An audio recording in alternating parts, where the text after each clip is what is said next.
CPS investigators, the child protection investigators that go out. They get the information if it's an anonymous call or something like that. When we do arrive and we look into the situation, the assessment is made right there whether that child needs to be taken and separated from that household. The majority of the time, depending on how egregious it is, they will separate them and we'll take them out right then and there. And if it's something that we deem at that particular time that we can prove right there, someone's going away in handcuffs, majority of the time. Usually these calls, it would be from certain practitioners, teachers or something like that. Oh, you know, the kid had a mark on their arm or something to that effect. Those types of cases, they're not that egregious. No, they won't separate the family.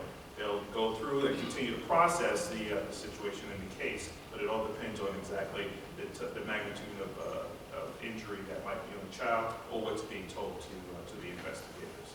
As it relates to the information, we have that stuff right on our website, so it's easy, click right to your phone if you need it.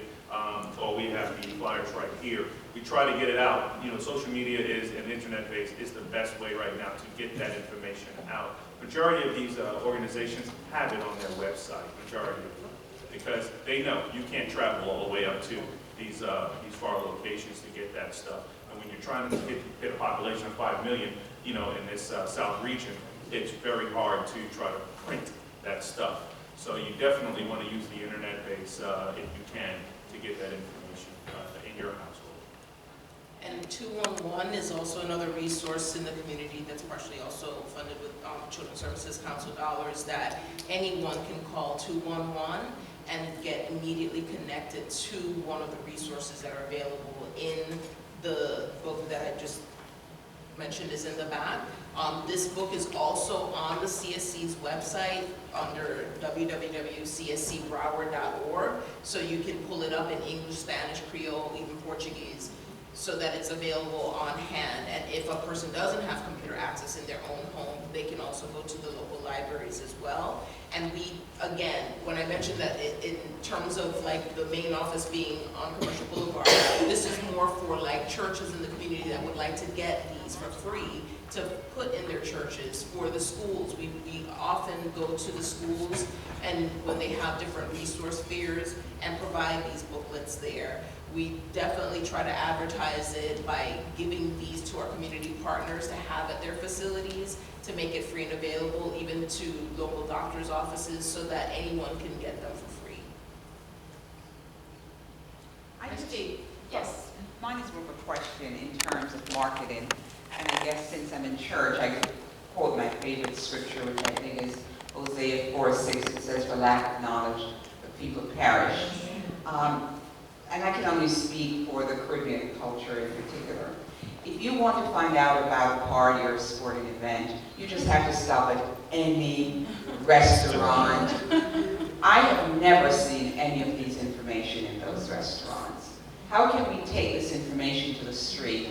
How can you, would it be worth you spending $99 to $200 and print 5,000 of those little cards and pay somebody to distribute it? And I say this very seriously because I've found in the Caribbean community, if you want to get anything out, you need to take the same strategies that the people who promote parties and sport events do.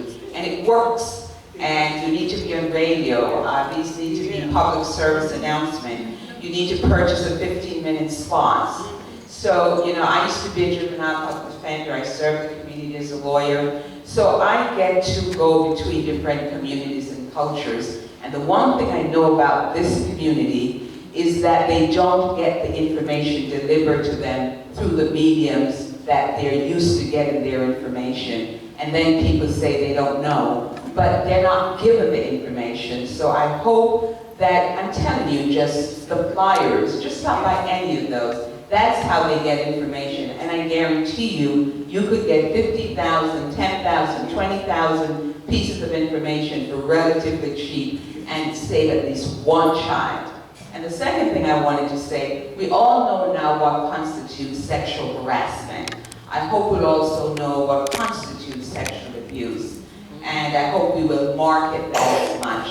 But I want to tell you, thank you so much for the work you do. I hope you'll be on WABS as individuals, groups. I know these agencies, you're nonprofit, you don't have a lot of money, but you could get on those shows for $300 for once a month, every 2 years. It's worth every penny, PSA. So thank you for the great work. You can say with one child, it makes a whole difference because that child, you know, continues to perpetuate it. So thank you for taking your Saturday, your time. I know you're busy. I have to run to a citizens drive in Lauderhill Mall, so I'm going to have to help people fill out their citizenship application. So thank you.